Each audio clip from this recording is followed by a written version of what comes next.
Hi dear students, welcome back to Xylem learning. Abdulla സാറാണ്. ഇന്ന് നമ്മൾ വന്നിരിക്കുന്നത് എന്താണ് വിഭവങ്ങൾ എന്നറിയാനാണ്.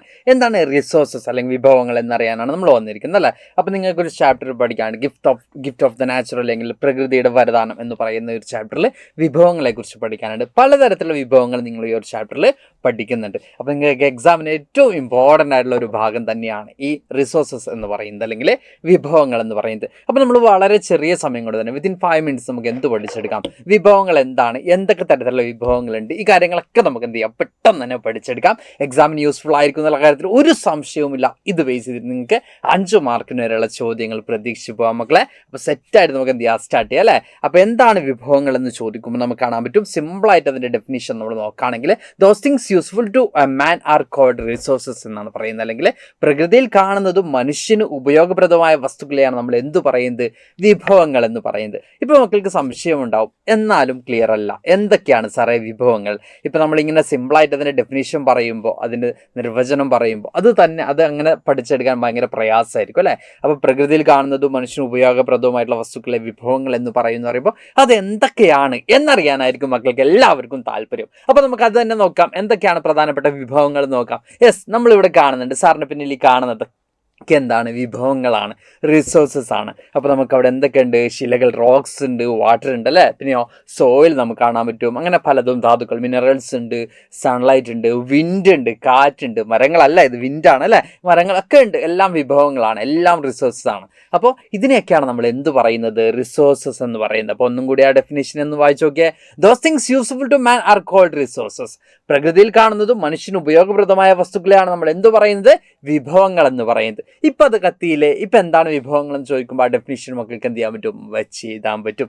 കാരണം എന്താണ് വിഭവങ്ങൾ നിങ്ങൾക്ക് മനസ്സിലായി. ഇപ്പോഴും ഒരു സംശയം ഉണ്ടാവും, എന്താണ് നാച്ചുറൽ റിസോഴ്സ് അല്ലെങ്കിൽ പ്രകൃതി വിഭവങ്ങൾ എന്താണ് എന്നുള്ളത് നിങ്ങൾക്ക് ഡൗട്ട് ഉണ്ടാവും. ഇത് തന്നെയാണ്, എന്നാലും നമുക്ക് അതിനൊരു ഡെഫിനിഷൻ കൂടി കൊടുക്കാം അല്ലേ. The things directly obtained from nature are useful to man are called natural resource.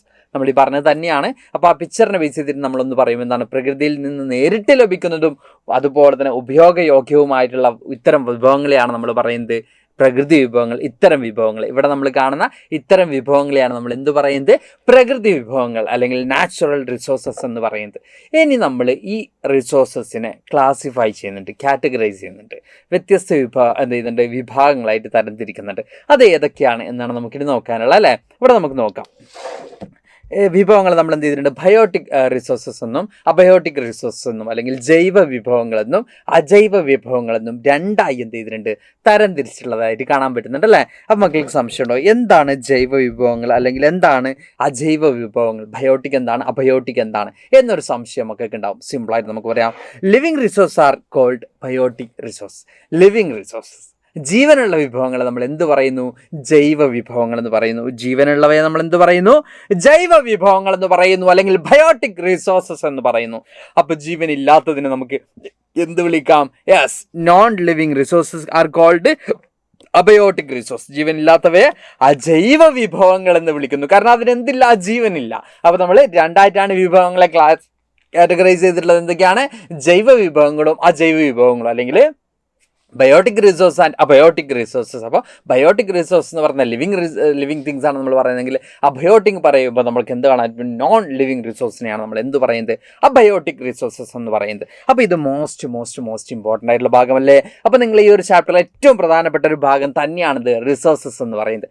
ഇനിയും ഒരു ഭാഗം കൂടിയുണ്ട്, അതും കൂടി കവർ ചെയ്യുകയാണെങ്കിലാണ് സാർ നേരത്തെ തുടക്കത്തിൽ പറഞ്ഞ 5 മാർക്ക് എന്നുള്ള ഒരു കൺസെപ്റ്റ് പറഞ്ഞിരുന്നു അല്ലേ. ഈ ഒരു ചാപ്റ്റർ റിലേറ്റഡ് ആയിട്ട് നമ്മുടെ ആനുവൽ എക്സാമിനേഷൻ നമുക്ക് എന്ത് പ്രതീക്ഷിക്കാം, 5 മാർക്കിൻ്റെ ചോദ്യം പ്രതീക്ഷിക്കാം. അത് ഈ ഭാഗത്ത് തന്നെയാണ് പ്രധാനമായിട്ടും വരാറ്. അപ്പോൾ ആ ഒരു 5 മാർക്ക് ഉറപ്പിക്കാൻ ഒരു ഭാഗം കൂടി നമുക്ക് എന്ത് ചെയ്യാനുണ്ട്, ക്ലിയർ ചെയ്യാനുണ്ട്. അതും കൂടി നമുക്ക് നോക്കാം.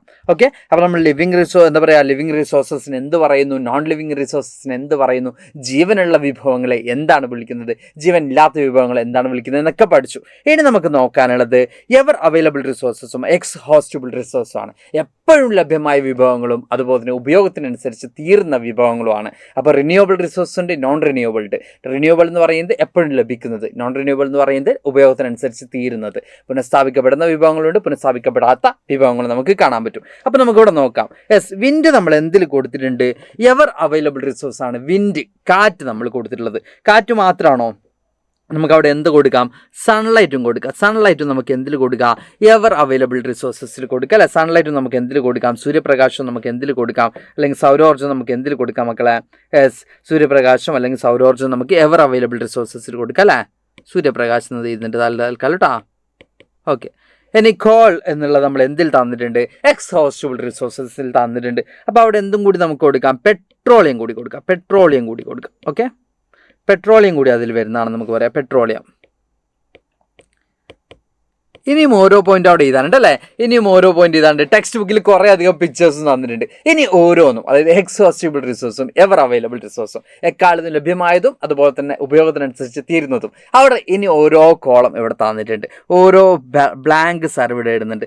അതിന് ആൻസർ മക്കൾ എന്ത് ചെയ്യുക? കമൻറ്റ് ചെയ്യുക. ഇതിൻ്റെ ആൻസർ കറക്റ്റ് ആയിട്ടുള്ള ആൻസർ എന്ത് ചെയ്യുക മക്കൾ? കമൻറ്റ് ചെയ്യുക. അപ്പോൾ നമ്മളിവിടെ പഠിച്ചത് എന്താണ് റിസോഴ്സസ്, രണ്ട് തരത്തിലുള്ള റിസോഴ്സ് ഏതൊക്കെയാണ്, അതുപോലെ തന്നെ എക്സോസ്റ്റബിൾ ഏതാണ്, എവർ അവൈലബിൾ ഏതാണ്, ഇത്രയും കാര്യങ്ങളാണ് നമ്മൾ പഠിച്ചത്. ഇത്രയും കാര്യങ്ങൾ നിങ്ങൾക്ക് മിനിമം 5 മാർക്കിനുള്ള ചോദ്യം എന്ത് ചെയ്യാം? എക്സ്പെക്ട് ചെയ്യാം. ആനുവൽ എക്സാമിനേഷന് സെറ്റായി പഠിക്കുക. ഇനി ഈ പാഠഭാഗത്ത് എല്ലാ ഭാഗങ്ങളായിട്ട് സാർ വീണ്ടും വരുന്നതാണ്. അപ്പോൾ നമുക്ക് അടിപൊളിയായിട്ട് പഠിച്ച് മുമ്പോട്ട് പോകാം. അപ്പോൾ എല്ലാവർക്കും വീഡിയോ ഇഷ്ടപ്പെട്ടെന്ന് വിചാരിക്കുന്നുണ്ട്. അപ്പോൾ തൽക്കാലം സാറോട് വൈൻഡപ്പ് ചെയ്യാണ്. Thanks to all. ബൈ.